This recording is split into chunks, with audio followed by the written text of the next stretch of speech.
started.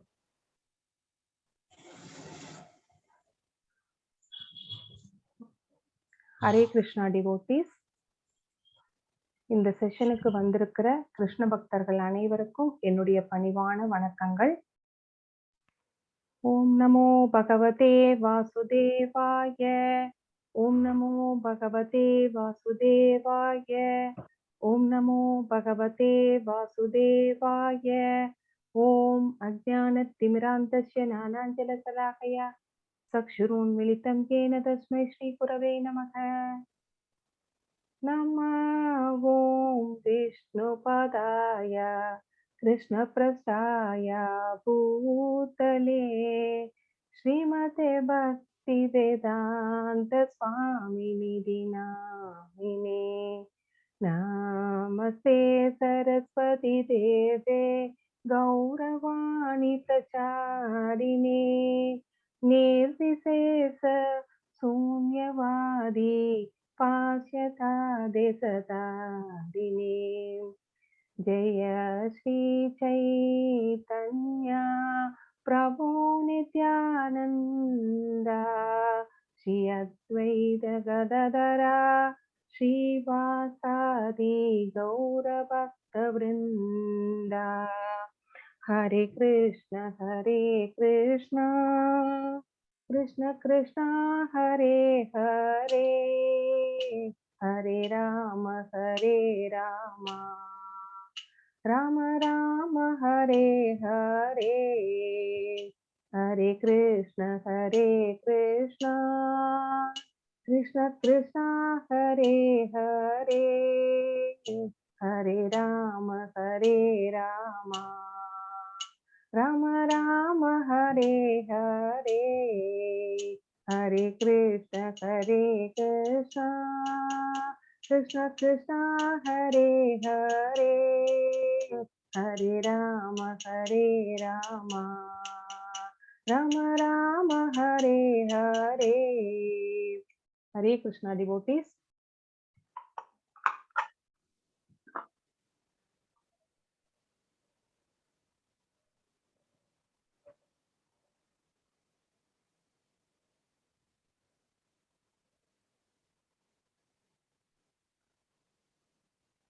அத்தியாயம் 16 தெய்வ அசுர சம்பத் விபாக யோகா, தெய்வீக மற்றும் அரக்க இயல்புகள். இந்த சாப்டரை பத்தி நம்ம இன்னைக்கு பார்க்க போறோம். இந்த செஷனுக்கு வந்திருக்கிற கிருஷ்ண பக்தர்கள் அனைவருக்கும் மறுபடியும் என்னுடைய பணிவான வணக்கங்களை தெரிவித்துக் கொள்கிறேன்.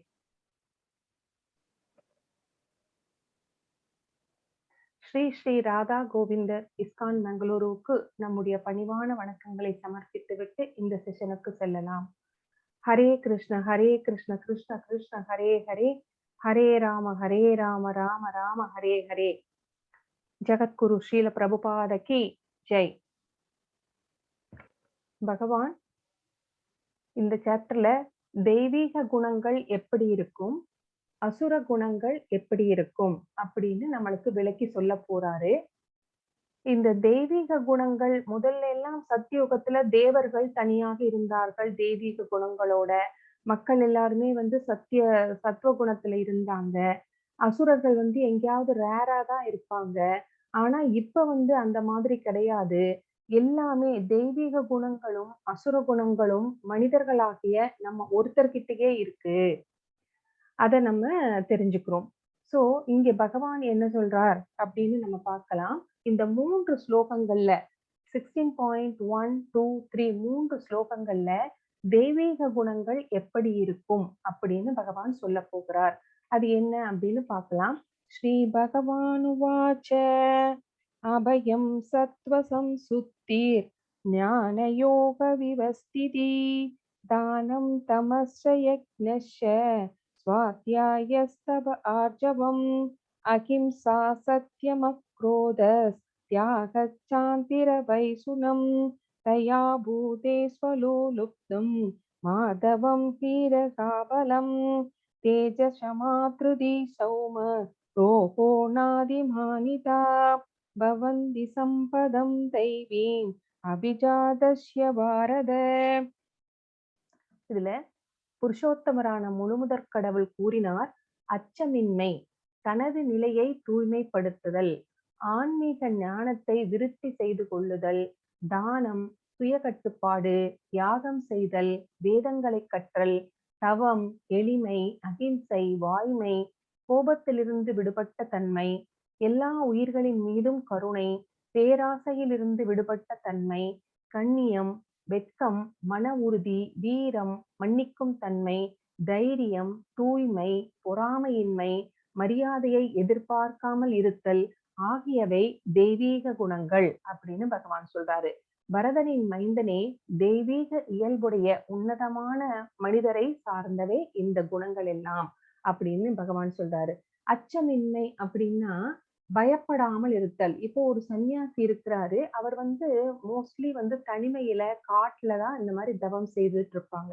சத்தியோகத்துல எல்லாம். சோ அவங்களுக்கு என்ன இருக்கணும்? பயம்ங்கிறதே இருக்கக்கூடாது. நாம எல்லாமே குடும்பத்தை துறந்து விட்டு நான் இங்க வந்துட்டனே, அதுக்கப்புறம் யார் என்ன பார்த்துக்குவாங்க அப்படிங்கிற எண்ணம் அவர்களுக்கு இருக்கக்கூடாது. துறவிகளுக்கு மட்டும் கிடையாது. நம்ம எல்லாருக்குமே தான். பிரம்மச்சாரிகள், இல்லறவாசிகள், சன்னியாசிகள் எல்லாருக்குமே நமக்கு இந்த அச்சமின்மை இருக்கக்கூடாது. பகவான் இருக்கிறார். எதுனாலும் நான் எந்த இருட்டுல போனாலும் சரி, என்னை பகவான் பின்தொடர்ந்து வருகிறார். என்னோட மனசுக்குள்ள பரமாத்மாவாக இருக்கிற பகவான் நம்மை காப்பாற்றுவார். அப்படிங்கிற அந்த திட புத்தி நம்மளுக்கு இருக்கணும். அச்சப்படக்கூடாது, பயமே இருக்கக்கூடாது அப்படின்னு இங்க பகவான் சொல்றாரு. இது என்னன்னு அப்படின்னு நம்ம பார்த்திடலாம். தனது நிலையை தூய்மைப்படுத்துதல் அப்படின்னா என்ன? அவங்க புண்ணியம் செயல்கள், நம்ம செய்கின்ற செயல்கள் சில செயல்கள் புண்ணிய செயல்கள், சில செயல்கள் பாவச் செயல்கள். சோ இந்த பாவச் செயல்கள் செய்யாமல் தவிர்த்து, புண்ணியமும் வேண்டாம், பாவமும் வேண்டாம் அப்படின்னு நம்ம அக்கவுண்ட நில் பேலன்ஸ்டா வச்சிருக்கணும், நில்லா வச்சிருக்கணும். ஏன்னா புண்ணியம் செய்தாலும் கூட மறுபடியும் பிறப்பெடுத்து அந்த புண்ணியத்தை கழிப்பதற்காக வர வேண்டி இருக்கும். சோ நம்மளுடைய நிலைமையை அந்த மாதிரி புண்ணியமும் இல்லாமல் பாவமும் இல்லாமல் அகர்மா செய்து பலன்களை பகவானுக்கு அர்ப்பணித்து அந்த விளைவுகளிலிருந்து நாம் தூய்மைப்படுத்தி நம்ம நிலைமையை வைத்துக் கொள்ள வேண்டும் அப்படிங்கிறது தான் இதுக்கான அர்த்தம். ஆன்மீக ஞானத்தை விருத்தி செய்து கொள்ளுதல். சோ பக்தியை எப்படி ஆன்மீகம் சோ அதை எப்படி நம்ம இல்லறத்திலேயே நம்ம மூழ்கி இருக்கும் போது நம்ம ஆன்மீகத்தை மறந்து விடுகிறோம். சோ அந்த மாதிரி இருக்கக்கூடாது. ஆன்மீகத்தில் சின்ன வயசுல ஆன்மீகம் அப்படிங்கிற அந்த பிளாட்ஃபார்முக்கு நம்ம குழந்தைகளிலிருந்தே நம்ம எல்லார்த்தையுமே பழக்கிடணும். சோ 5ல் விளையாதது 50ல் வளையாது. வயசானதுக்கு அப்புறமா பக்தி செஞ்சுக்கலாம் அப்படின்னா முடியாது. சோ அதனால சின்ன வயசுல இருந்தே அந்த ஆன்மீக ஞானத்தை, வேதங்களை கற்றுக்கொள்ளுதல், ஒரு குருவிடம் சென்று பணிவாக கேட்டல், அந்த மாதிரி எல்லாமே இருந்து அந்த ஞானத்தை நாம் விருத்தி செய்து கொள்ள வேண்டும். சோ தானம் கொடுத்தல். தானம் அப்படிங்கிறது இல்லறவாசிகளுக்கு தான் முக்கியமா சொல்றாங்க. ஏன்னா செல்வம் அப்படிங்கிறது சன்னியாசிகள் கிட்ட இருக்காது, பிரம்மச்சாரிகள் கிட்ட இருக்காது. சோ அப்ப யார்கிட்ட இருக்கும் அப்படின்னா இவங்க கிட்டதான் இருக்கும், இல்லறவாசிகள் கிட்டதான் இருக்கும். அவங்க எப்படி அதை சம்பாதிக்கணும் அப்படின்னா முறையாக, நியாயமாக, தர்ம வழியில் சம்பாதித்து பாதி 50% தெய்வ காரியங்களுக்கு பயன்படுத்த வேண்டும் அப்படின்னு ஸ்ரீல பிரபுபாதர் சொல்றாரு. சோ அத தானம் கொடுக்கும் போது கூட யாருக்கு கொடுக்கிறோம்? முறையான நபர்களுக்கு கொடுக்கிறோமா?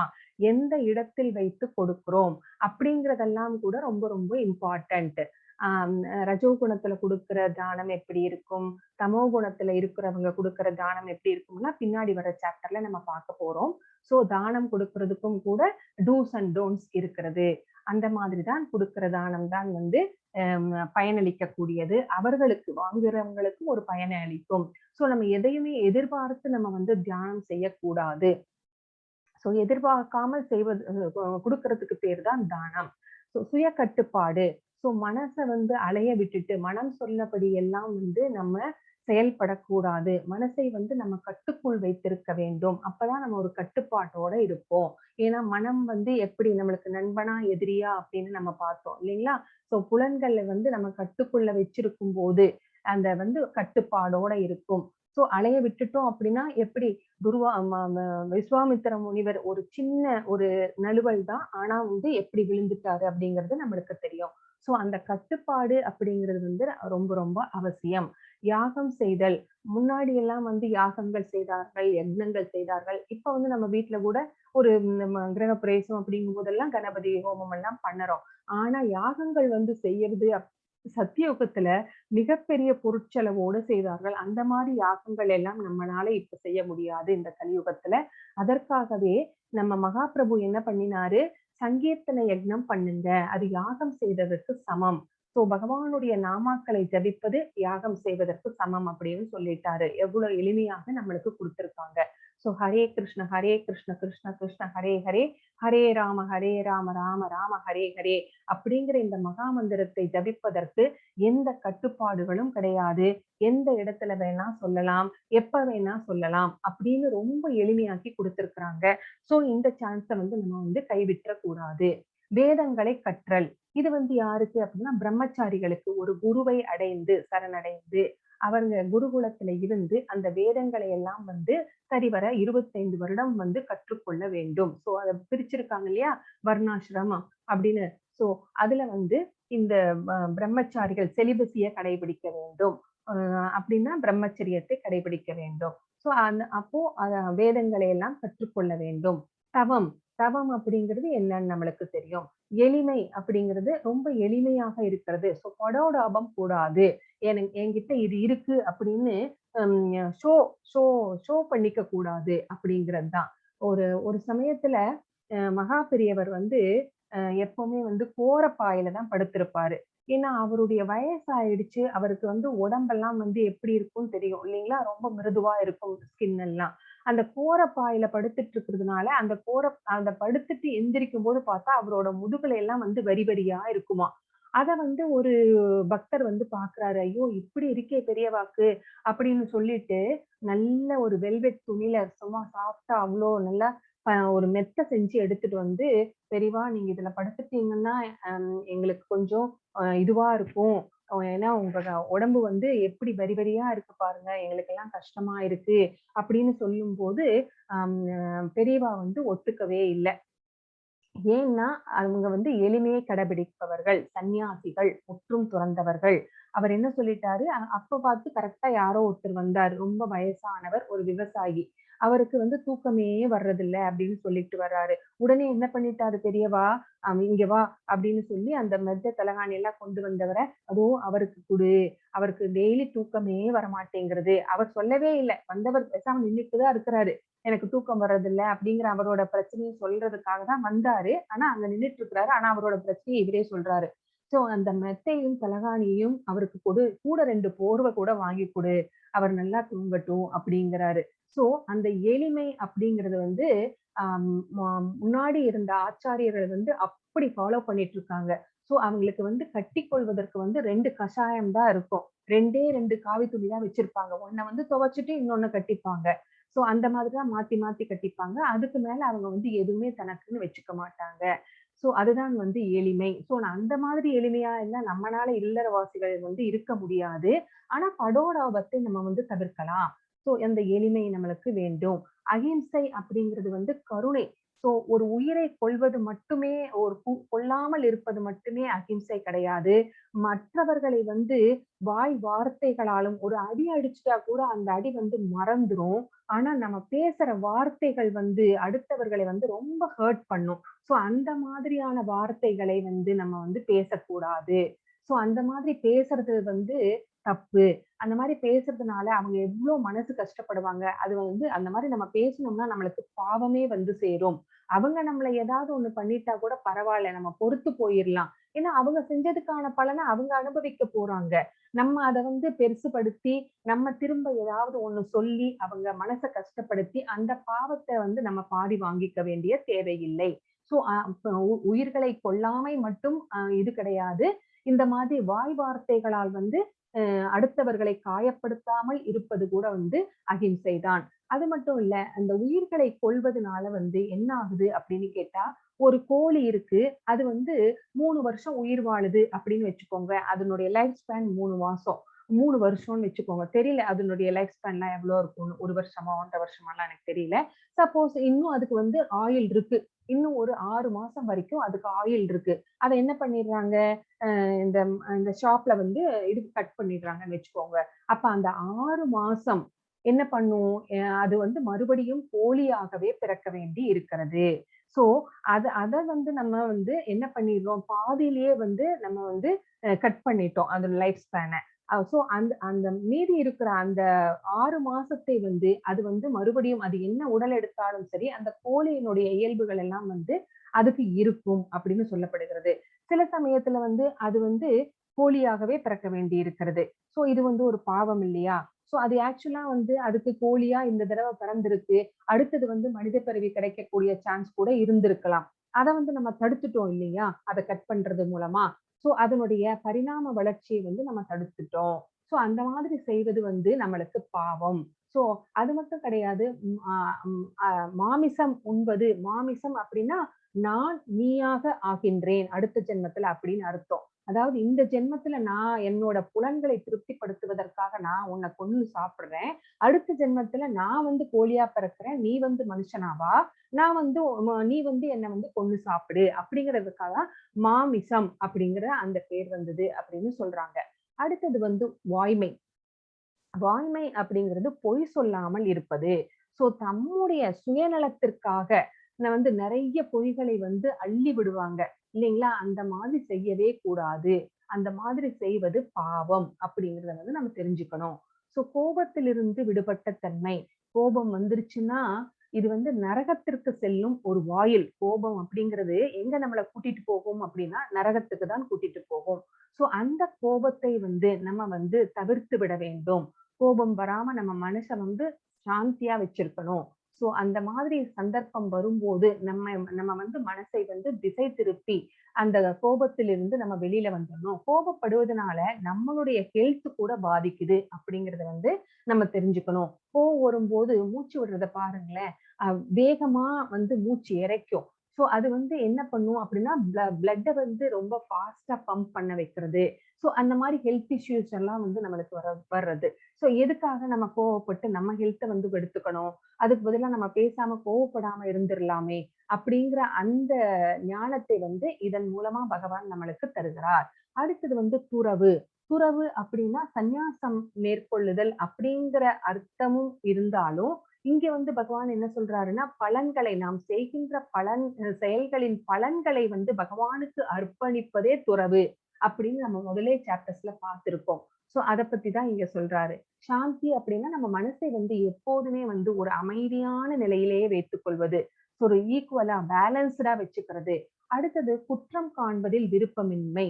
இதுதான் பெரிய விஷயம். சோ நம்ம வந்து find fault with others. So நம்ம எப்பவுமே வந்து ஒருத்தரை வந்து அவங்க செய்த தப்பை வந்து சுட்டிக்காட்டிக் கொண்டே இருப்பது. அது ரொம்ப ரொம்ப தப்பு. சோ இது வந்து என்ன அப்டின்னா, நம்ம அவங்கள பார்த்து ஒரு விரல நீட்டுனோம்னா, 3 விரல் வந்து நம்மை வந்து நோக்கிக் கொண்டிருக்கிறது. சோ நம்ம கிட்ட இருக்கிற நம்ம கிட்ட தப்பு இல்லையா? நெறைய இருக்குது. சோ அததான் நம்ம வந்து நெனச்சுக்கணும். ஃபர்ஸ்ட்டு அடுத்தவங்கள வந்து தவறு சொல்வதற்கு முன்னாடி, அவங்களுடைய தப்பை சுட்டிக்காட்டுவதற்கு முன்னாடி, நாம் வந்து எந்த லெவல்ல இருக்கோம் அப்டிங்கிறத வந்து யோசிச்சு பார்க்கணும். சோ அந்த ம அ குற்றம் சொல்வதினால் என்ன ஆகும் அப்டின்னு கேட்டீங்கன்னா, அவங்களுடைய பாவத்தில் வந்து அவங்க வந்து தப்பே செய்திருந்தாலும் கூட, நம்ம வந்து சுட்டிக்காட்டும்போது, அவங்க செய்த பாவத்துல நமக்கு பாதி பாவம் நமக்கு வந்து சேருகிறது. சோ அத வந்து நம்ம தவிர்க்கணும் அப்படின்னா, அவங்க செய்ததற்கு அவங்கவங்க அனுபவிப்பாங்க. சோ அவங்கவங்க நம்ம எத விதைக்கிறோமோ, அத வந்து அறுவடை பண்ண போறோம். சோ நல்லத விதைச்சா நல்லது, கெட்டத விதைச்சா கெட்டது.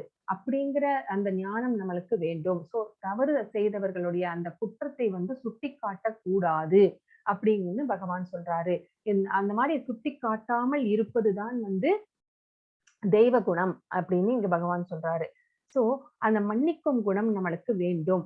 அவர்களுடைய தவறுகளை நாம் சுட்டிக்காட்டிக் கொண்டே இருக்கிறதுனால, நாமும் பாவம் செய்தவர்களாகி விடுகிறோம். சோ அதை தவிர்க்கலாம். அப்படின்னு இங்க பகவான் இங்க வந்து சொல்றாரு.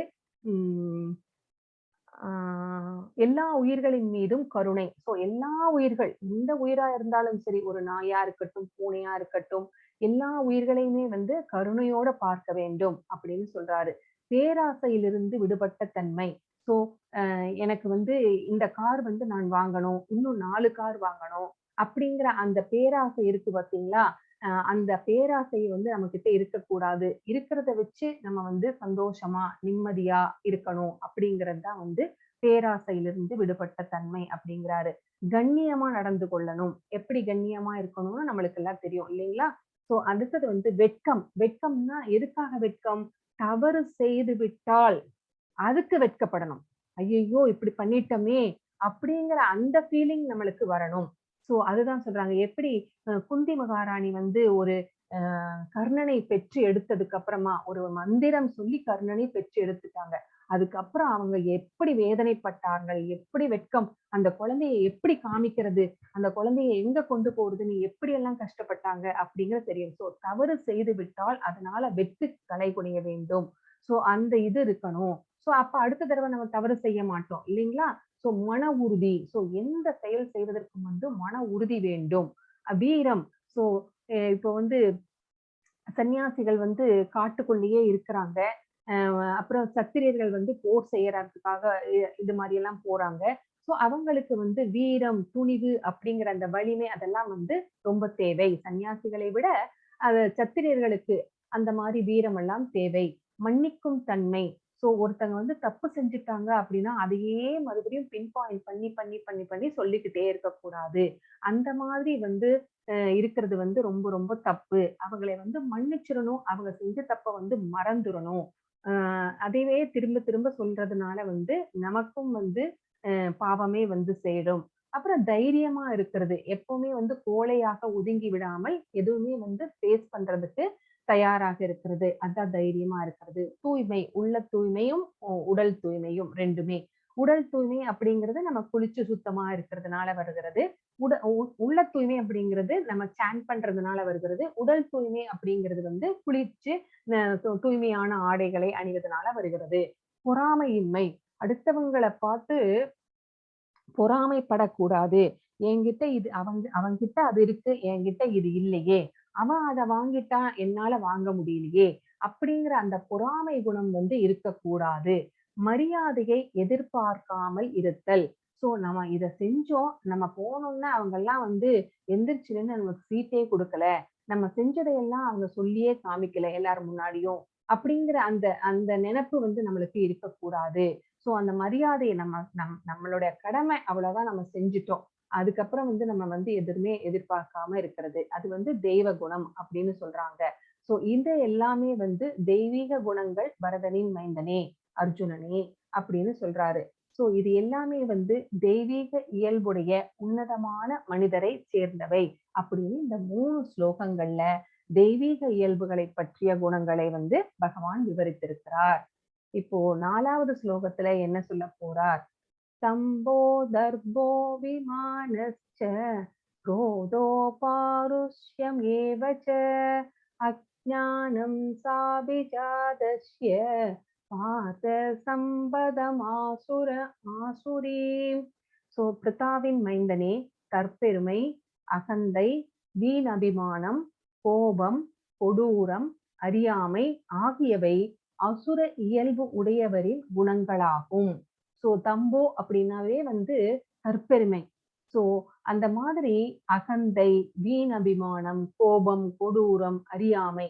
சோ இதெல்லாமே வந்து அசுர குணங்கள் அப்படிங்கிறாங்க. தற்பெருமை அப்படின்னா தன்னை பத்தியே வந்து பெருமையா பேசிக்கிறது. சோ அவங்க கிட்ட அந்த குவாலிட்டிஸ் இருக்காது. ஆனாலும் வந்து இருக்கிற மாரி அவங்க நினைச்சுக்கிட்டு வெளியில ஷோ பண்ணிக்கிட்டு இருப்பாங்க. சோ அந்த மாதிரி இருக்கிறவங்க கிட்ட வந்து ஒரு அகந்தை, மமதை இருக்கும். சோ வீண் அபிமானம். அவங்களே வந்து அவங்கள வந்து பெருசா நினைச்சுக்குவாங்க. அவங்க கிட்ட அந்த மாதிரியான எந்த குவாலிட்டீஸுமே இல்ல அப்படிங்கிறத வந்து அவங்க மறந்துருவாங்க. அப்புறம் ரொம்ப கோவப்படுவாங்க. அந்த கோபத்தினால வந்து என்ன பேசுறோங்கிறதே தெரியாது. சோ அந்த மாதிரி கோபம் அவர்களுக்கு இருக்கும். கொடூரமா நடந்துக்குவாங்க. அவங்க கிட்ட கருணைங்கிறதே துளி கூட இருக்காது. அவங்க வந்து அறியாமையில இருக்காங்க. எது தர்மம், எது அதர்மம் அப்படிங்கிறது வந்து அவங்களுக்கு தெரியறதில்ல. சொன்னாலும் வந்து அவங்கனால புரிந்து கொள்ளக்கூடிய அந்த அறிவு, அதை ஏற்றுக்கொள்ளக்கூடிய ஞானம் வந்து அவங்க கிட்ட இல்ல. சோ இது எல்லாமே வந்து அசுரர்களுடைய குணங்கள் அப்படின்னு இங்க பகவான் சொல்றாரு. दैवी संपत् विमोक्षाय निबन्धाय सुरीमता माशु सम्पदं दैवीम् அபிஜாதோசி பாண்டவ. தெய்வீக குணங்கள் முக்தி தரக்கூடியவை, அசுர குணங்களோ பந்தப்படுத்துபவை. பாண்டுவின் மைந்தனே கவலைப்படாதே, நீ தெய்வீக குணங்களுடன் பிறந்திருக்கிறாய் அப்படின்னு பகவான் இங்க சொல்றாரு. சோ தெய்வீக குணங்கள், தெய்வீக குணத்தை நம்ம வளர்த்துக்கணும். நம்ம தெய்வீக குணங்கள் அப்படிங்கறதெல்லாம் என்னன்னு நம்மளுக்கு தெரிஞ்சிருச்சு. சோ அந்த குணங்களை நம்ம வளர்த்துக்கிட்டோம் அப்படின்னா நமக்கு முக்தி கிடைக்கும் அப்படின்னு பகவான் இங்க கேரண்டி தர்றாரு. ஆனால் அசுர குணங்கள் இருக்கிறவர்கள் எங்க போவாங்க அப்படின்னா மறுபடியும் மறுபடியும் பிறந்து கொண்டே இருப்பார்கள். ஏன்னா அவங்க செய்கின்ற செயல்கள் எல்லாமே பாவச் செயல்கள். அதனால அவங்க மறுபடியும் பிறப்பெடுத்து இந்த உலகத்துக்கே இந்த பூலோகத்துக்கே வருகிறார்கள். சோ பந்தப்பட்டு கொண்டே இருக்கிறார்கள். ஆனா அர்ஜுனா, நீ கவலைப்படாத, நீ தெய்வீக குணங்களோட பிறந்திருக்கிற அப்படின்னு பகவான் இங்க அர்ஜுனனுக்கு சொல்றாரு. त्वभूत सर्कलोके अस्मिन् दैव आसुर एव च दैवो विस्तरत प्रोक्त ஆசுரம் பார்த்த மே ஸ்ருணு. பிருத்தாவின் மைந்தனே, இவ்வுலகில் உள்ள படைக்கப்பட்ட உயிர்வாளிகளில் தெய்வீகமானவர்கள் அசுரர்கள் என இரு வகைகள் உள்ளனர். தெய்வீக குணங்கள் பற்றி ஏற்கனவே மிக விவரமாக உனக்கு விளக்கியுள்ளேன். இனி அசுரர்களின் குணங்களை என்னிடமிருந்து கேட்பாயாக. சோ நம்ம படைக்கும் போதே பகவான் ரெண்டா பிரிச்சுதான் அனுப்பி இருக்கிறாரு. அதுல சில பேருக்கு தெய்வீக குணங்கள் இருக்கும், சில பேருக்கு அசுரர்கள் அசுர குணங்கள் இருக்கும். சோ தெய்வீகமானவர்கள் அசுரர்கள் அப்படின்னு ரெண்டா பிரிச்சு அனுப்பினாரு. அந்த தெய்வீக குணங்களை பத்தி நான் ஏற்கனவே சொல்லிட்டேன். இனி அசுர குணங்கள் எப்படிப்பட்டது அப்படின்னு நான் உனக்கு சொல்ல போறேன் அப்படின்னு பகவான் இங்க சொல்றாரு. ஆனா இப்ப இந்த கலியுகத்துல தெய்வீக குணமும் அசுர குணமும் ஒரு மனிதனிடமே இருக்கிறது அப்படிங்கறத நம்ம மறுக்க முடியாது. பிரவருத்திம் ச நிவృத்திம் ச ஜனான விதுராசுரா நசௌசம் நாபிசாசாரோ ந சத்யம் தேஷு வித்யதே. அசுரத்தன்மை உடையவர்கள் என்ன செய்ய வேண்டும் என்றும் என்ன செய்யக்கூடாது என்றும் அறிவதில்லை. தூய்மையோ முறையான நடத்தையோ வாய்மையோ அவர்களில் காணப்படுவது இல்லை. இந்த பிக்சர்ல பாருங்க என்ன பண்றாங்க அப்படின்னு உங்களுக்கே தெரியும். சோ இந்த மாதிரி அசுரர்கள் இது என்னெல்லாம் செய்யக்கூடாதுன்னு சொல்லியிருக்காங்களோ அத்தனையுமே அவர்கள் செய்வார்கள். அவர்களுக்கு முறையான நடத்தை தெரியாது, எப்படி நடந்து கொள்ள வேண்டும் அப்படிங்கிற அந்த ஞானம் அவர்களுக்கு கிடையாது. அவங்களுக்கு சுத்தம்னா என்னன்னே தெரியாது. சோ எப்பவுமே அருவருக்கத்தக்க ஆடைகள், குளிக்காம இருக்கிறது, சென்ட மட்டும் பூசிக்கிறது, அந்த மாதிரி எல்லாம் அவர்களுடைய நடத்தைகள் இருக்கும். அவர்களுக்கு சத்தியமாக உண்மை பேசவே தெரியாது. அவர்கள் வாயில வர்றது எல்லாமே பொய்யாதான் இருக்கும். ஒரு பொய்ய மறைக்க இன்னொரு பொய், அந்த பொய்ய மறைக்க இன்னொரு பொய், அந்த மாதிரிதான் அவர்கள் பொய் சொல்லிக் கொண்டே இருப்பார்கள். சோ இது எல்லாமே அசுரர்களுடைய இயல்புகள் அப்படின்னு இங்க பகவான் நம்மளுக்கு சொல்றாரு.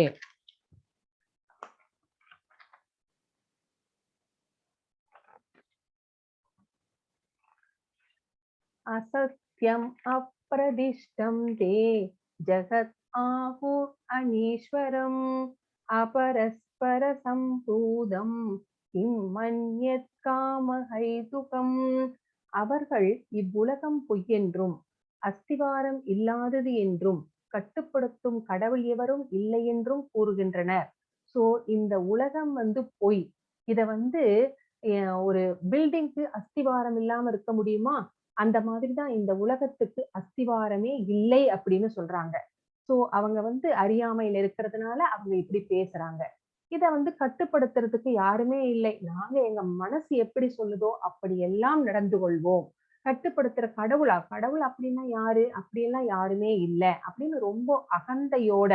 சோ அவர்கள் பகவானை பற்றிய ஞானம் இல்லாதவர்கள், அவங்க எல்லாம் ஏத்திஸ்ட். சோ அந்த மாதிரி இருக்கிறவர்கள் கூறிக்கொள்கிறார்கள். அவங்களுக்கு வந்து காம இச்சையால் உண்டாக்கப்பட்டதாகவும் காமத்தை தவிர இதற்கு வேறு காரணம் இல்லை என்றும் அவர்கள் சொல்லுகின்றார்கள். சோ இந்த உலகம் எப்படி படைக்கப்பட்டது? கடவுளால படைக்கப்பட்டது இல்லையா? காம இச்சையால் படைக்கப்பட்டதாம். சோ அந்த காமமே வந்து இந்த உலகத்தை படைத்தது. சோ அப்படின்னு அவங்க வந்து சொல்லுகிறார்கள். காமத்தை தவிர இதற்கு வேறு காரணங்களே இருக்க முடியாது அப்படின்னு அவங்க அடிச்சு சொல்றாங்க. சோ எவ்வளவு முட்டாள்களாக இருக்கிறார்கள் அப்படின்னு இங்க நம்ம பார்க்கிறோம். அசுரத்தன்மை உடையவர்கள் அகத்திலோ புறத்திலோ தூய்மை இல்லாதவர்கள். நீராடுவது, பல் துலக்குவது, இந்த மாதிரி நல்ல தூய்மையான ஆடைகளை உடுத்துக் கொள்வது, அந்த மாதிரியான பழக்க வழக்கங்கள் அவங்களுக்கு தெரியாது. புனித நாமங்களை ஜெபிக்க தெரியுமா அப்படின்னா அதுவும் தெரியாது. சோ அதெல்லாம் பின்பற்றவே மாட்டார்கள். அப்புறம் வந்து பெண்களுக்கு சுதந்திரம் தரப்படக்கூடாது என்று மனு சம்ஹிதை கூறுகிறது. அப்படி என்றால் அடிமையாக நடத்த வேண்டுமா பெண்களை? அப்படி சொல்லல. அவங்க வந்து குழந்தைகளாக அவங்களுக்கு புரொடெக்ஷன் கொடுக்கணும் அப்படிங்கிறாங்க. குழந்தையாக இருக்கும்போது தந்தையாலும், இளம் வயதில் கணவனாலும், முதுமையில் மகனாலும் பாதுகாக்கப்பட வேண்டும் அப்படின்னு சொல்றாங்க. ஆனால் நம்முடைய கல்வி முறை எப்படி இருக்கிறது அப்படின்னு பார்த்தா இதற்கு எதிராக இருக்கிறது. சோ அதனால அவர்கள் வந்து ஆண்களுக்கு பெண்கள் சமம் அப்படின்னு அவங்க வந்து நடந்துக்கிறாங்க. சோ அந்த பெண்களுக்கு சுதந்திரம் நிறைய கொடுக்கறதுனால என்ன நடக்குது அப்படிங்கிறத நம்ம தெரிஞ்சுட்டு இருக்கிறோம். அதை நம்ம சொல்லவே தேவையில்லை. ஏதாம் திருஷ்டிம் அவஸ்தப்ய நஸ்தாத்மானோ அல்பபுத்தய பிரபவந்த யுக்ர கர்மான ஜயாய ஜகதோஹிதா. இத்தகு முடிவுகளை பின்பற்றி அறிவில்லாதவர்களும் தம்மை இழந்தவர்களுமான அசுரர்கள் உலகத்தை அழிப்பதற்கான பலனற்ற கொடூரமான செயல்களில் ஈடுபடுகின்றனர். சோ இவர்கள் என்ன பண்ணுகிறார்கள் அப்படின்னா இவங்களுக்கு அறிவில்லை. நான் என்ன செய்யணும் என்ன செய்யக்கூடாது அப்படிங்கிற அறிவு இல்லதனால தம்மை இழந்தவர்கள் எங்க இழந்திருக்காங்க? அறிவின்மை அப்படிங்கிற அந்த முட்டாள்தனத்துல அவங்க வந்து தன்னுடைய புத்தியை வந்து இழந்து நிற்கிறார்கள். இந்த மாதிரி அசுரர்கள் வந்து போய் பாம்பு வச்சுட்டு வா அப்படின்னு சொன்னா அவங்க போய் பாம்பு வச்சுட்டு வர்றாங்க. அந்த பாம்புல அவனே உடம்புல கட்டிட்டு வருவான் பாம்ப இல்லைங்களா? சோ அந்த மாதிரி கட்டிட்டு வந்து அவன் வந்து அழிவை ஏற்படுத்துவான். சோ அவனுக்கு அந்த ஞானம் எல்லாம் கிடையாது. அந்த மாதிரி உலகத்தை அழிப்பதற்கான பலனற்ற கொடூரமான செயல்களில் ஈடுபடுகின்ற இவர்கள் எல்லோருமே வந்து அசுரர்கள் அப்படின்னு இங்க பகவான் வந்து சொல்றாரு. அதனால இருக்கிற அப்படிப்பட்ட குணம் இருக்கிறதுனாலதான் இந்த உலக அழிவிற்கு அவர்கள் வந்து ஒரு காரணமாக இருக்கிறார்கள். காமம் ஆஸ்ரித்ய துஷ்பூரம் தம்பமானமதான்விதா மோகாத் குஹீத்வா சத்ராஹன் பிரவர்த்தந்தே அசூஸ்வரதா. அசுரத்தன்மை உடையவர்கள் திருப்தியடையாத காமத்திடம் தஞ்சமடைந்து கர்வம் மற்றும் பொய் கௌரவத்தின் கவர்ச்சியில் மூழ்கி மயக்கப்பட்டுள்ளனர். எப்போதும் தூய்மையற்ற விரதங்களில் ஈடுபடும் அவர்கள் நிரந்தரமற்ற பொருள்களால் கவரப்படுகின்றனர். சோ அசுரத்தன்மையுடையவர்களுக்கு வந்து திருப்தி அடையாத காமம், அவர்களுக்கு வந்து எப்பவுமே வந்து எதுலையுமே திருப்தி கிடையாது. இன்னும் இன்னும் இன்னும் இன்னும்னு அவங்க வந்து ஆசைப்பட்டு கொண்டே இருப்பார்கள். சோ ஒரு போய் 10 ரூபா வச்சு சீட்டாடுவாங்க. அதுல 30 ரூபா கிடைக்குது அப்படின்னா மறுபடியும் இன்னும் இன்னும் இன்னும் அப்படின்ட்டு மறுபடியும் வந்து ஆடி பணத்தை இழந்துட்டு வருவாங்க. அப்புறம் இல்லிசிட் செக்ஸ் ரிலேஷன்ஷிப் வச்சிருப்பாங்க. இன்டாக்சிகேஷன்னா போதை மருந்துகளுக்கு அடிமையாக இருப்பார்கள். அப்புறம் வந்து மீட் ஈட்டிங் மாமிசம் வந்து உண்பார்கள். ஒரு சாப்பாடு விஷயத்துல கூட அவர்கள் வந்து திருப்தி அடைய மாட்டார்கள். சோ அந்த மாதிரியான குணங்கள் அவர்களிடம் நிறையவே இருக்கும். அடுத்தது கர்வம். கொஞ்சமே தான் அவங்களுக்கு கர்வப்படுற அளவுக்கு அவங்க கிட்ட நல்ல குவாலிட்டிஸ் எதுவுமே இருக்காது. ஏதோ கொஞ்சம் படிச்சிருப்பாங்க, கொஞ்சம் செல்வம் இருக்கும். அதை வந்து அவங்க வந்து ரொம்ப பெருசா நினைச்சுக்குவாங்க. அப்புறம் வந்து அவங்களுடைய ஈக்குவல் ஸ்டேட்டஸ்ல செல்வம் நிறைய இருக்கிறவங்களோட அவங்க வந்துதான் ஃப்ரெண்ட்ஷிப் வச்சுக்க விரும்புவாங்க. சோ அப்புறம் பொய் கௌரவத்தின் கவர்ச்சியில் மூழ்கி மயக்கப்பட்டுள்ளனர். இதுதான் சொன்னேன் பொய் கௌரவம்ட்டு. சோ அந்த மாதிரி ஸ்டேட்டஸ்ல உள்ளவங்களோட மட்டும்தான் பழகுவாங்க. கொஞ்சம் கீழ இருக்கிறவங்க எல்லாம் வந்து அவங்க மதிக்கவே மாட்டாங்க. எப்போதும் தூய்மையற்ற விரதங்களில் ஈடுபடும் அவர்கள் நிரந்தரமற்ற பொருள்களால் கவரப்படுகின்றனர். இந்த உலகத்துல இருக்கிற எல்லா பொருளுமே நிரந்தரமற்றது. இந்த உலகமே அசாஸ்வதம் இல்லைங்களா? தற்காலிகமானது. சோ இங்க நம்ம கொஞ்ச நாள் தான் நம்ம தங்கிட்டு போக வந்திருக்கிறோம். அதெல்லாம் தெரியாம இங்க இருக்கிற பொருள்கள் எல்லாமே நிரந்தரமானது அப்படின்னு நினைச்சுக்கிறாங்க. சோ இந்த வீடாகட்டும், பேங்க் பேலன்ஸ் ஆகட்டும், நகையாக இருக்கட்டும், நான் செத்துட்டோம் அப்படின்னா அது வேறொருத்தருக்கு சொந்தமாகி விடுகிறது. சோ இது எல்லாமே சேர்த்து வச்சு நம்ம அந்த குழந்தைகள் நம்ம எந்த வழியில சம்பாதிச்சோம் அப்படிங்கிறது தெரியாது. சோ நம்மளுடைய பேர பிள்ளைகளோ, பிள்ளைகளோ அதை அனுபவிக்கிறார்களா அப்படிங்கிறதையும் நம்ம இருந்து இங்க பார்க்க போறது கிடையாது. சோ அந்த மாதிரி இருக்கும்போது இதை எல்லாமே அவர்கள் நிரந்தரமானது அப்படின்னு நினைச்சிட்டு இருக்கிறாங்க. அது மட்டும் கிடையாது. தூய்மை இல்லாத விரதங்களில் ஈடுபடுகிறார்கள். சாஸ்திரம் சொல்லாத இவங்க மனசுக்கு எப்படி தோணுதோ இவங்க இஷ்டப்படி விரதங்களை எல்லாம் மேற்கொள்ளுகிறார்கள். எதற்காக அப்படின்னா மத்தவங்க ரொம்ப பெருமையா பேசணும் இவங்கள அப்படிங்கிறதுக்காக இவங்க இஷ்டப்படி சாஸ்திரங்களில் சொல்லாத தூய்மை இல்லாத விரதங்களை எல்லாம் மேற்கொள்ளுகிறார்கள். இப்படிப்பட்டவர்கள் அசுரர்கள் அப்படின்னு பகவான் சொல்றாரு.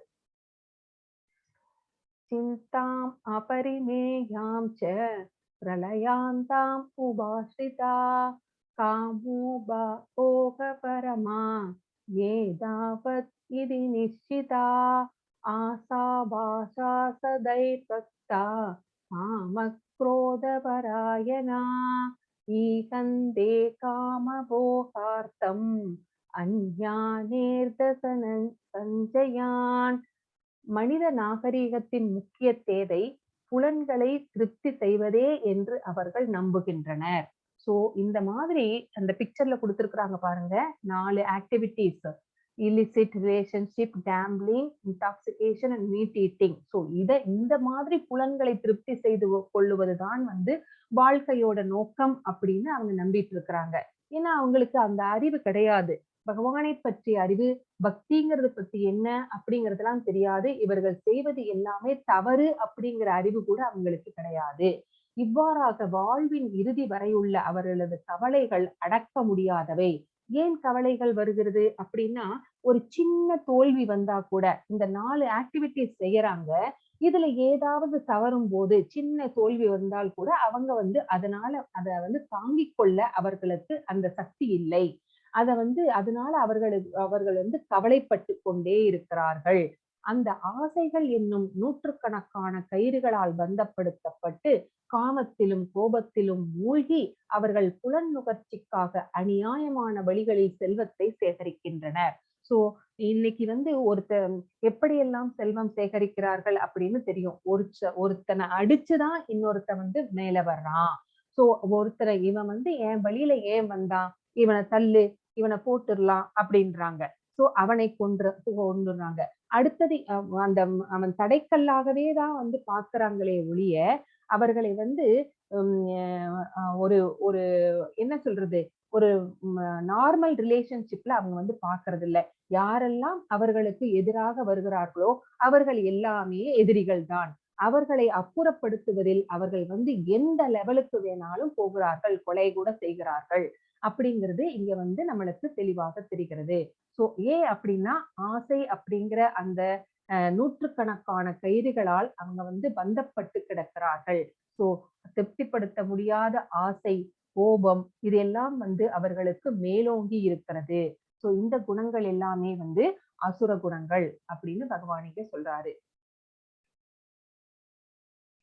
இதமத்யமயா லப்த்யமம் பிராப்யஸ்யே மனோரதம் இதமஸ்தீதமபீமே பவிஷ்யதி புனர்த்தனம் ஆத்யோ அபிஜனவாஸ்னஸ்மி பூனோத்யோஸ்தி சத்ருஷோ மயா யஸ்யே தாஸ்யாமி மோதிஷ்ய இத்யன்னா ந விமோகிதா. அசுரத்தன்மை உடையவன் எண்ணுகிறான், இன்று என்னிடம் இவ்வளவு சொத்து உள்ளது, எனது திட்டங்களின்படி நான் நிறைய லாபம் அடைய போகிறேன். அவன் ஒரு பிளான் வச்சிருக்கான். என்கிட்ட இப்போ இன்னைக்கு டேட்ல இவ்வளவு கோர்ஸ் இருக்கு, நான் இந்தந்த பிளான் எல்லாம் வச்சிருக்கேன். அடுத்த வருஷம் இதே நேரம் இதையே நான் 3 மடங்காக்கி காட்ட போறேன். தற்போது இவ்வளவு என்னுடையதாக இருக்கிறது. சோ இப்பத்திக்கு என்கிட்ட இது என்னுடையதுன்னு சொல்லிக்கிறதுக்கு இவ்வளவு இருக்குது. எதிர்காலத்தில் இது மேன்மேலும் பெருகும். சோ இத அப்படியே நான் 3 மடங்கா, 4 மடங்கா பெருக்கி காட்டுவேன் அப்படின்னு எண்ணுகிறான். சோ இவன் என்னுடைய எதிரி. நான் அவனை கொன்று விட்டேன். சோ இவன் என்னோட வழியில வந்தான். அதனால எனக்கு தடையா வந்ததுனால நான் அவனை கொன்னுட்டேன். சோ என்னுடைய மற்ற எதிரிகளும் கொல்லப்படுவர். எனக்கு யாரெல்லாம் டிஸ்டர்பன்ஸா இருக்காங்களோ அவங்களை எல்லாம் கொல்வதில் எனக்கு தயக்கமே கிடையாது. அவங்க எல்லாருமே கொல்லப்படுவார்கள் அப்படின்னு நினைக்கிறான். நானே எல்லாவற்றின் இறைவன். எனக்கு மேல யாருமே கிடையாது. நான் தான் கிரேட் அப்படின்னு நினைக்கிறான். நானே கடவுள். சோ நானே அனுபவிப்பவன். இது எல்லாத்தையும் அனுபவிக்கிறது நான் தான். என்ன மாதிரி சந்தோஷமா இருக்கிறவன் இந்த உலகத்துல வேற யாருமே கிடையாது. நானே பக்குவப்பட்டவன், பலமுடையவன், மகிழ்ச்சியானவன். சோ எல்லாமே எனக்கு தான் இருக்கு. என்னை விட சந்தோஷமானவன் யாருமே இல்ல அப்படின்னு நினைச்சிட்டு இருக்கிறான். செல்வாக்கு மிக்க உறவினர்களால் சூழப்பட்ட மிகப்பெரிய செல்வந்தன் நானே. சோ என்னுடைய சொந்தக்காரர்கள் கூட என்னுடைய ஸ்டேட்டஸ்க்கு ஈக்குவலா இருக்கிறாங்க. அந்த மாதிரி நான் இருக்கிறேன். என்னை போன்ற சக்தியுடையவனும் மகிழ்பவனும் வேறு யாரும் இல்லை. நானே பலசாலி. சோ நானே எல்லாத்தையுமே அனுபவிக்கிற அந்த மகிழ்ச்சியாக என்ன மாதிரி மகிழ்ச்சியா இருக்கிறவன் யாருமே கிடையாது அப்படின்னு நினைக்கிறான். நான் யாகங்கள் செய்வேன், தானங்கள் கொடுப்பேன், இவ்வாறு இன்பமாக இருப்பேன். இவ்விதமாக அத்தகு மக்கள் அறியாமையினால் மயக்கப்பட்டு இருக்கிறார்கள். அவங்க யாகங்கள் கூட செய்யறாங்க. எதுக்காக அப்படின்னு கேட்டீங்கன்னா, மற்றவர்கள் புகழ வேண்டும். மற்றவர்கள் அவர்களை புகழ்ந்து பேசி மகிழ்ச்சியாக்க வேண்டும். அந்த மாதிரி புகழ்ந்து பேசுவதனால் இவங்களுக்கு இன்பம் கிடைக்கிறது. சோ ஒரு பேர் புகழுக்காக யாகங்களும் தானங்களும் செய்கிறார்கள். சோ தானங்கள் கொடுக்கிறது ஏனோ தானோன்னு தான் கொடுக்குறாங்க. சரிங்களா? ஒரு நல்ல மனசோட கொடுக்கறது கிடையாது. அந்த நல்ல மனசு இருந்ததுன்னா அந்த தானம் கொடுப்பவருக்கும் சந்தோஷம், வாங்கிக் கொள்பவருக்கும் அது யூஸ்ஃபுல்லா இருக்கும். ஆனா இவங்க கொடுக்கிற தானங்கள் எல்லாமே அவங்களுக்கு நன்மையை, வாங்கிக் கொள்பவர்களுக்கு நன்மையே பயக்காது அப்படிங்கிறது இங்க நம்ம தெரிஞ்சுக்கணும். சோ இது எல்லாமே அசுர குணங்கள் உடையவர்களுடைய இயல்புகள் அப்படின்னு பகவான் இங்க ஒரு லிஸ்டே போட்டு நம்மளுக்கு இங்க சொல்லியிருக்கிறாரு. அநேக சித்திர விப்ராந்தா மோகஜால சமாவிருதா பிரசக்தா காம போகேஷு பதிந்தி நர அசோசௌ. இவ்வாறு அநேக கவலைகளால் குழப்பமற்று மோகத்தின் வலையினால் சூழப்பட்ட அவர்கள் புலனின்பத்தில் பலமான பற்றுடையவர்களாகி நரகத்தில் வீழ்ச்சியுறுகின்றனர்.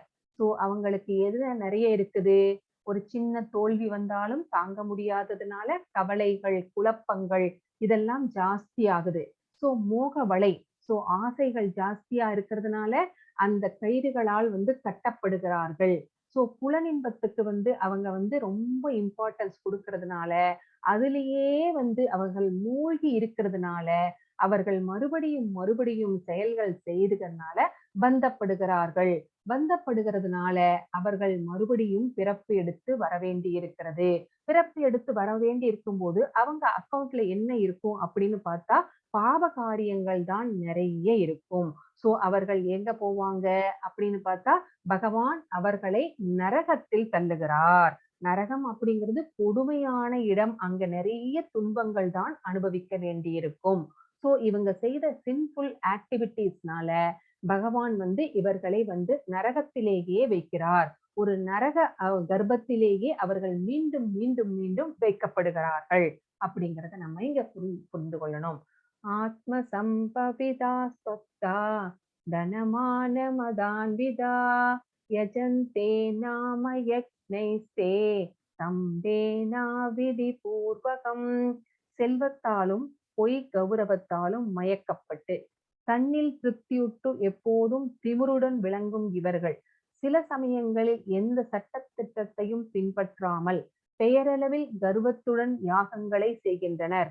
அவர்கள் செய்கின்ற யாகம் எப்படி இருக்கும் அப்படின்னு இங்க சொல்றாரு. அவங்களுடைய செல்வாக்கை வெளியில காமிச்சுக்கணும் அப்படிங்கிறதுக்காக யாகங்கள் செய்கிறாங்க. ஒரு கௌரவத்தை கொடுக்கும். நம்ம யாகம் செய்தா எல்லோரும் நம்மள மதிப்பார்கள் அப்படின்னு அந்த பொய் கௌரவத்துக்காக அவங்க வந்து யாகங்கள் செய்கிறார்கள். சோ எப்போதுமே வந்து ஒரு திமிர் அவங்க கிட்ட இருக்கும். ஒரு கர்வம் அவர்கள்கிட்ட இருக்கும்.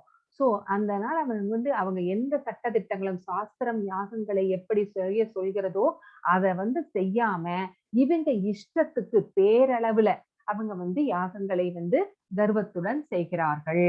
இதனால வந்து யாருக்கும் எந்த பயனும் விளையாது.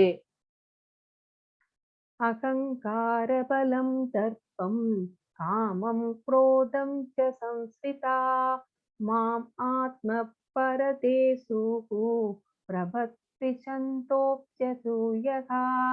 அகங்காரம், பலம், தற்பெருமை, காமம் மற்றும் கோபத்தில் மயங்கியுள்ள அசுரர்கள் தங்களது சொந்த உடல்களிலும் பிறருடைய உடல்களிலும் வீற்றுள்ள பரமபுருஷ பகவானிடம் பொறாமை கொண்டு உண்மை மதத்தினை நிந்திக்கின்றனர். மதம் அப்படிங்கிறது இங்க ரிலீஜன் கிடையாது, தர்மம். நமக்கு வந்து பிரிஸ்கிரைப்டு டியூட்டிஸ் இருக்கு பாத்தீங்களா, அதுதான் வந்து இங்க அப்படிதான் நம்ம இங்க அர்த்தம் எடுத்துக்கொள்ளணும். சோ அவங்க கிட்ட என்ன இருக்கும் அப்படின்னா, இந்த பிக்சர்ல பாருங்க, சிசுபாலனை வந்து பகவானுடைய அந்த சுதர்சன சக்கரம் வெட்டி வீழ்த்துகிறது. சோ அவன் வந்து பகவானை பார்த்து பொறாமையினால வந்து எப்பவுமே தூற்றிக் கொண்டே இருப்பான். யாரு இவன் அப்படின்னா, சிசுபாலன் கசின் தான். அப்ப வந்து அவங்க அம்மா வந்து ஒரு வரம் கேட்கிறாங்க. 100 தடவை அவன் வந்து தப்பு செய்யும்போது மன்னிச்சிருங்க அப்படின்னு கிருஷ்ணர் கிட்ட கேட்கறதுனால, சரி உன்னுடைய பிள்ளை வந்து 100 தடவை தப்பு பேசினாலும் நான் வந்து மன்னிச்சிடுறேன். ஆனா 100வது தடவை அவன் மறுபடியும் அதையே திரும்ப செஞ்சா அவன் வந்து கொல்லப்படுவான் அப்படின்னு வந்து வரம் கொடுத்துடுறாங்க பகவான். அதனால அவன் மறுபடியும் அதே தவறுகளை செய்து கொண்டே இருந்ததுனால 100வது தடவை அவருடைய கையில் இருந்த சுதர்சன சக்கரம் வந்து அவனை வந்து அவனுடைய கழுத்தை வெட்டி வீழ்த்துகிறது. சோ இந்த மாதிரி அசுரர்கள் அகங்காரம் மிகுந்தவர்கள். அவங்களுக்கு பலம், தற்பெருமை, காமம் மற்றும் கோபத்தில் மயங்கி உள்ளார்கள். இந்த அசுரர்கள் வந்து பகவான் வந்து தங்களுடைய உடலிலும் பரமாத்மா, அவனுடைய உடம்புல கூட பரமாத்மா இருக்கிறாரு இல்லைங்களா? அடுத்த எல்லோருடைய உடல்களிலும் பகவான் வந்து பரமாத்மாவாக இருக்கிறார். சோ அந்த பகவான் மேல வந்து பொறாமை இருக்கிறதுனால அவங்க வந்து தங்களுடைய அந்த தர்மங்களை, அந்த மதத்தினை வந்து நிந்திக்கின்றனர். சோ அவங்களுடைய பிரிஸ்கிரைப்டு டியூட்டிஸ வந்து அவர்கள் வந்து செய்வதில்லை. அவர்கள் வந்து அடக்கமாக நடந்து கொள்ளுவதில்லை. பகவானை வந்து எப்படி நடத்த வேண்டுமோ அப்படி நடத்துவதில்லை. சோ அதனால அகங்காரம் மிகுந்ததினால் அழிவுக்கே அவர்கள் வந்து பாதை வகுத்துக் கொள்கிறார்கள். தான் அகம் பிசத க்ரூரான் संसारेषु नराधमान् शिवां यजश्रम् அசுபான் ஆசுரீஸ்வ ஏவ யோனிஷு. பொறாமையுடன் கருணையின்றி இருக்கும் இத்தகு கடைநிலை மனிதர்களை ஜடவாழ்வு என்னும் கடலில் பல்வேறு அசுர இனங்களுக்குள் நான் நிரந்தரமாக தள்ளுகிறேன். சோ பகவான் வந்து அவங்களை எங்க அனுப்புறாரு அப்படின்னு நம்ம இங்க பாக்குறோம். அவங்களுக்கு கருணை கிடையாது, பொறாமை மிகுந்தவர்கள். சோ இந்த மாதிரி கடைநிலை மக்களை, அசுரர்களை வந்து பகவான் வந்து மறுபடியும் சம்சார கடல்லையே, இந்த பூலோகத்திலேயே வந்து ஜடவாழ்விலேயே தள்ளுறாரு. அதுவும் எங்க தள்ளுறாரு? அசுர இனங்கள் எங்கெல்லாம் இருக்குது, பாதாள லோகத்துல இருக்குது இல்லைங்களா? சோ அந்த இனங்களுக்குள் வந்து நிரந்தரமாக மறுபடியும் மறுபடியும் ஒரு அசுர கர்ப்பத்திலேயே அவர்கள் வந்து வைக்கப்படுகிறார்கள். சோ அந்த வாழ்க்கை, ஒரு வாழ்க்கை முடிஞ்சிருச்சுன்னா கூட அடுத்த வாழ்க்கை மறுபடியும் அசுர வாழ்க்கை தான்.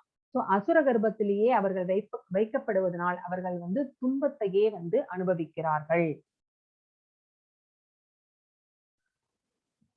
ஆசூரீம் யோனிமாபன்னா மூடா ஜன்மனி ஜன்மனி மாம் அப்ராயைவ கௌந்தேய ததோ யாந்ததமாம் கதீம். குந்தியின் மகனே, அசுரத்தனமான வாழ்வினங்களில் மீண்டும் மீண்டும் பிறவி எடுக்கும் இத்தகையவர்கள் என்றுமே என்னை அடைய முடியாது. படிப்படியாக அவர்கள் மிகவும் வெறுக்கத்தக்க வாழ்வினங்களில் மூழ்குகின்றனர். சோ இவங்க வந்து பகவானை அடைய முடியுமா அப்படின்னு கேட்டா முடியவே முடியாது. அவங்க வந்து அசுர வாழ்வினங்களுக்குள்ளேயேதான் வாழ்ந்து கொண்டே இருக்க வேண்டும். அங்க வந்து வெறுக்கத்தக்க வாழ்வினங்கள் என்னென்ன இனங்கள் இருக்குதோ அந்த இனங்கள்ல வந்து பிறப்பெடுக்கிறார்கள். அதிலேயே வந்து அவர்கள் மூழ்கி இருப்பார்கள். அவங்களுக்கு வந்து பகவானை அடையக்கூடிய சான்ஸ் அப்படிங்கிறது இல்லவே இல்லை அப்படின்னு பகவான் இங்க வந்து கிளியரா சொல்லியிருக்கிறாரு. त्रिविधं नरकस्येदं द्वारं नासनमात्मन காம குரோதஸ்ததா லோபஸ் தஸ்மாத் ஏதத்ரயம் ஜயேத். காமம், கோபம், பேராசை ஆகியவை நம்மை நரகத்திற்கு கொண்டு செல்லும் 3 கதவுகள். நரகத்துக்கு போகணும் அப்படின்னா இந்த குணங்கள் ஜாஸ்தியா இருந்தா கண்டிப்பா நரகத்துக்கு தான் போவோம் அப்படின்னு சொல்றாரு. நரகத்தினுடைய 3 கதவுகள் எதுன்னா காமம், கோபம், பேராசை. உங்களுக்கு குவிஸ்ல கூட வரலாம். இவை ஆத்மாவை அழிவு பாதையில் நடத்துவதால் ஒவ்வொரு அறிவுள்ள மனிதனும் இவற்றை துறக்க வேண்டும். நம்ம காமத்தை விட்டுவிட வேண்டும், கோபத்தை விட்டுவிட வேண்டும், பேராசையை விட்டுவிட வேண்டும்.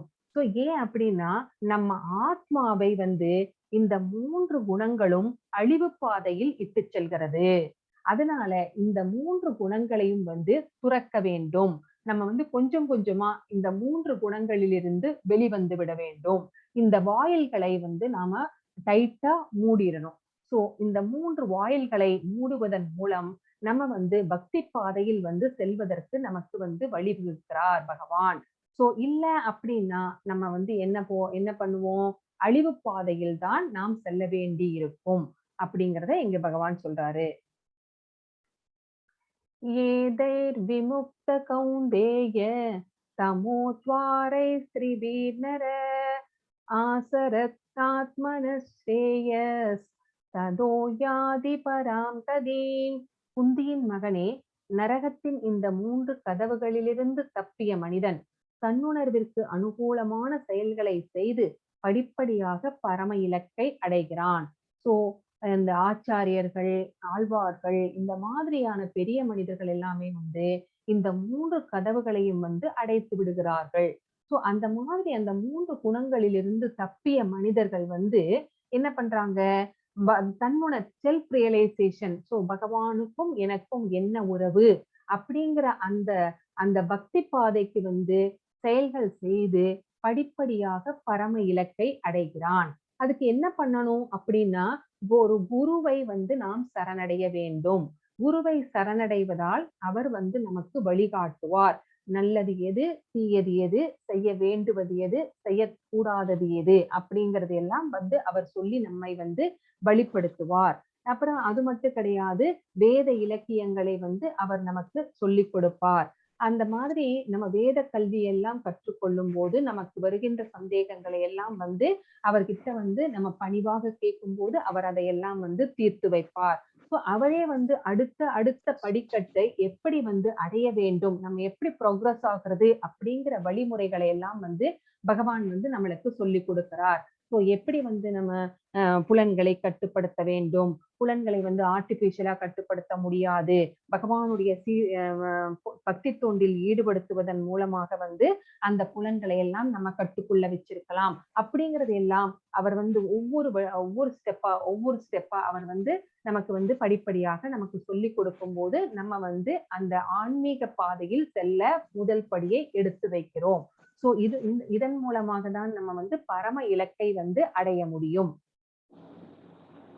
யசாஸ்திர விதிம் உத்ருஜ்ய வர்த்ததே காமகாரத ந சித்திம் அவாப்னோதி ந சுகம் ந பராம் கதீம். சாஸ்திர விதிகளை புறக்கணித்து தனது மனம் போன போக்கில் செயல்படுபவன் பக்குவத்தையோ சுகத்தையோ பரம இலக்கையோ அடைவதில்லை. அந்த மாதிரி சாஸ்திரங்கள் என்ன சொல்லிருக்கிறதோ அந்த மாதிரி நடக்காம நம்ம மனசு என்ன சொல்லுதோ அந்த மாதிரி எல்லாம் செயல்பட்டால் நமக்கு என்ன கிடைக்காது? ந சுகம் ந பராம் ந கதீம் அப்படிங்கிறாரு பகவான். சுகம் கிடையாது, பக்குவமும் அடைய முடியாது, பகவான் என்கின்ற அந்த பரம இலக்கையும் நம்மால் அடையவே முடியாது அப்படின்னு பகவான் சொல்றாரு. சாஸ்திரங்கள் என்ன சொல்கிறதோ, தர்மம் என்ன சொல்கிறதோ அதன்படி மட்டுமே நாம நடந்தால் நமக்கு நன்மை விளையும் அப்படிங்கிறத இந்த ஸ்லோகத்தின் மூலமா நம்ம தெரிஞ்சுக்கிறோம். தஸ்மாத் சாஸ்திரம் பிரமாணம் தே கார்யா கார்யவரிஸ்ததோ ஞாத்வா சாஸ்திரவிதானோக்தம் கர்ம கர்த்தும் இகாசசி. எது கடமை என்றும் எது கடமையல்ல என்றும் சாஸ்திரங்களின் விதிகளால் ஒருவன் புரிந்து கொள்ள வேண்டும். நம்மள 4 வர்ணமா பிரிச்சிருக்காங்க, 4 ஆசிரமமும் பிரிச்சிருக்காங்க. சோ அவங்களுக்கு என்னென்ன கடமைகள் அப்படிங்கிற முதல் சாப்டர்ல இருந்து நம்ம வந்து பார்த்துட்டே வந்துட்டு இருக்கிறோம். சோ அதனால எது நம்முடைய கடமை, இல்லறவாசிகளுக்கு எது கடமை, பிரம்மச்சாரியா இருந்தா என்ன கடமை, ஒரு சத்திரியனா இருந்தா என்ன கடமை, ஒரு பிராமணனா இருந்தா என்ன கடமை அப்படின்னு வேதங்கள் வந்து எது கடமை எது கடமை அல்ல அப்படின்னு சொல்லி இருக்கிறது. சோ ஒருவருடைய கடமையை வந்து இன்னொருவர் வந்து செய்யக்கூடாது அப்படிங்கிறதையும் வந்து சாஸ்திரங்கள் சொல்லி இருக்கிறது. சோ சாஸ்திரங்களை வந்து நன்றாக புரிந்து கொண்டு நம்முடைய கடமைகளை வந்து பர்ஃபெக்ட்டா செய்யணும். அந்த மாதிரி படிப்படியாக ஏற்றம் பெறுவதற்கு இத்தகு சட்டதிட்டங்களை அறிந்து அவன் செயல்பட வேண்டும். சோ நம்ம எப்படி இந்த சட்டதிட்டங்களை எல்லாம் அறிந்து கொள்வது? நம்ம ஒரு குருவை சரணடைவதன் மூலம், அவர் மூலம் வந்து நம்ம வந்து இதில் வந்து தெளிவு கிடைக்கப் பெற்று நம்ம வந்து அதன்படி செயல்பட முடியும். சோ இதோட இந்த சாப்டர் வந்து முடிவடைகிறது. நான் ஸ்டாப் ஷேர் பண்றேன்.